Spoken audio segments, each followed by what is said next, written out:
Harta ni memang cukup banyak jasa merosakkan orang Islam. Harta ni. Sebab dalam Quran tuan-tuan tengok berapa banyak ayat.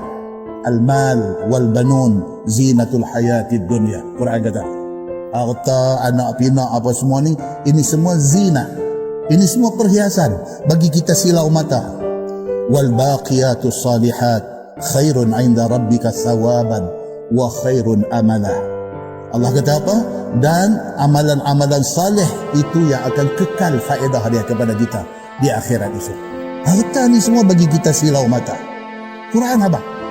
Surah Al-Kahfi ayat 46 Tuhan kata. Surah Al-Fajr ayat 20 Tuhan kata apa? Wa tuhibbunal mala hubban jamma.